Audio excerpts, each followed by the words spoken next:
तो कैसे हैं आप लोग। आशा करता हूँ कि अपने परिवार वालों के साथ सुख से और सही से स्वस्थ होंगे। क्या कभी ऐसा हो सकता है कि आप कुछ धर्म का काम करने जा रहे हों या कुछ ऐसा करने जा रहे हों जो हमारे रीति रिवाजों में लिखा है, मगर उसके बाद कुछ ऐसा हो जो अकल्पनीय हो, जो कभी आपने सोचा ना हो। ये कहानी है मनोज की और उसकी बीवी प्रीति की। मनोज एक कॉन्ट्रैक्टर था जो मांगलिक दोष से परेशान था। मांगलिक या मंगली वो इंसान होता है जिसके ऊपर मंगल की दशा भारी होती है, और ऐसा कहते हैं कि अगर वो किसी मांगलिक से ही शादी करे तो सही होता है, वरना जो उसका साथी होता है, उसका लाइफ पार्टनर होता है, उसके साथ बहुत दिक्कतें आती हैं या कई जगह उनके साथी मर भी जाते हैं। हमारे ग्रंथ और पुराणों में कई सारी ऐसी चीज़ें लिखी हैं जिसे हम मांगलिक दोष का निवारण कहते हैं। उनमें से एक है कि आप किसी पेड़ से शादी कर लीजिए और उसके बाद आपको जिससे शादी करनी है उससे करिए, तो जो भी आपके मांगलिक दोष हैं वो उस पेड़ को लग जाते हैं। मनोज को क्या पता था कि उसका ऐसा करना उसके जीवन की सबसे बड़ी गलती होगी। पंडितों के कहने पे मनोज ने एक ऐसे ही शहर के बाहर पीपल के पेड़ में, जो बहुत पुराना था और कोई उसमें आता जाता नहीं था, उस जगह से भी नहीं आता जाता था, उस पेड़ में भी कोई नीचे नहीं बैठता था, सुनसान वीराने में वो पेड़ था। तो पर्यावरण का ध्यान रखते हुए, लोगों का ध्यान रखते हुए मनोज और उसके परिवार ने शहर से दूर उस पीपल के पेड़ में पूजा करवा के मनोज की उस पेड़ से शादी करा दी। और उसके बाद मनोज और प्रीति की शादी भी बड़े धूमधाम से हुई, बहुत अच्छे तरीके से हुई। शादी हो गई, सब अपने अपने घर राज़ी खुशी चले गए। दोनों दंपत्ति पति पत्नी 2-3 महीने तक बहुत सही थे, बहुत खुश थे। आपस में नए जीवन की शुरुआत उनकी इतनी अच्छी जो हुई थी। मगर फिर कुछ ऐसा हुआ जो किसी ने सपने में भी नहीं सोचा था। प्रीति की तबीयत अक्सर ख़राब रहने लगी। प्रीति जो कि एक अच्छी घरेलू महिला थी, उसकी अपने सास ससुर से, अपने नंद से, अपने देवर से लड़ाइयाँ शुरू हो गई। मनोज को ये बात समझ में नहीं आई कि ऐसा क्या हुआ कि प्रीति के अंदर एकाएक इतना बदलाव आ गया। फिर धीरे धीरे कुछ ऐसा हुआ जो लोगों के समझ से परे था। अक्सर रात को प्रीति अपने कमरे से गायब होती थी। कभी मनोज ढूंढने जाए तो छत पे मिलती थी, कभी गार्डन में मिलती थी, कभी घर के पीछे जो झूला है वहाँ पे रात को 2 या 3 बजे झूला झूलती थी। सबको समझ में नहीं आया कि ये क्या चल रहा है और क्यों चल रहा है। एक बार मनोज के घर में छत पे कबूतर ने बच्चे दिए, जो कि आम बात है, अक्सर हम घरों में देखते हैं। तो एकाएक अगले दिन पता चला कि उन कबूतर के बच्चों को किसी ने आधा खाया फेंका हुआ था। लोगों ने सोचा बिल्ली होगी, लोगों ने सोचा कोई और जानवर होगा, चील गिद्ध वगैरह।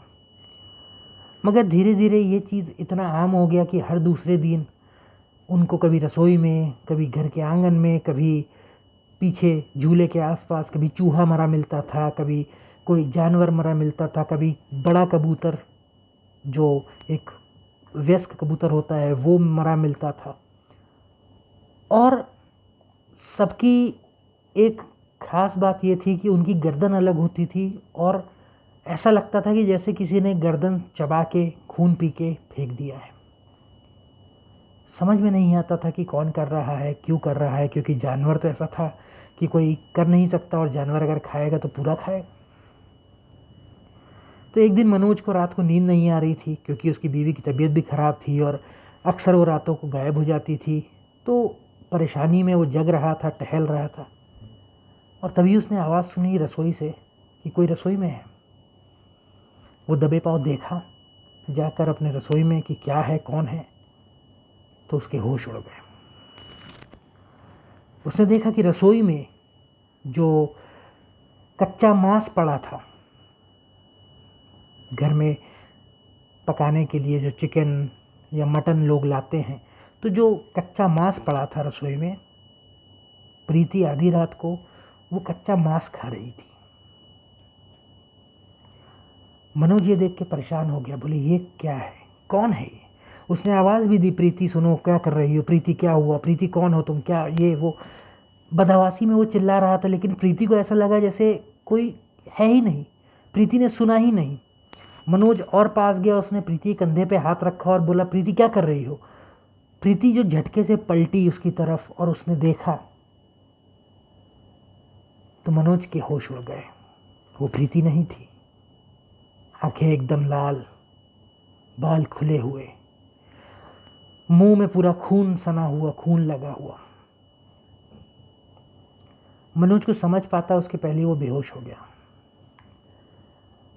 अगले दिन उसको फिर होश में आके उसने सोचा, सारी बातें फिर से याद करी, क्या हुआ था पिछली रात को। तो उसने 2-3 दिन लगातार फिर देखा ऐसा। तो कभी प्रीति रात को छत पे मिलती थी, छत की मुंडेर पे चलती थी, कभी झूले पे झूल रही है खुले बालों में, आसमान की तरफ देखते हुए। तो मनोज को समझ में नहीं आया कि ये क्या हो रहा है, क्यों हो रहा है।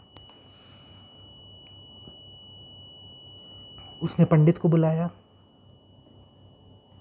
तो पंडित ने घर में प्रवेश करते से ही किसी बुरी आत्मा के होने का संकेत दिया। क्योंकि प्रीति की तबीयत खराब थी तो वो पूजा में आ ना सकी, लेकिन क्योंकि पंडित को शक हो गया था तो उसने बोला कि मैं एक बार घर के हर कमरे में जाके जो शुद्ध जल होता है, जो पवित्र जल होता है पूजा के बाद का, उसको छिड़कूंगा ताकि जो भी कुछ बुरी शक्ति है वो अलग हो जाए इस घर से। हर कमरे में, रसोई में, आंगन में, हर जगह उसने जल छिड़का।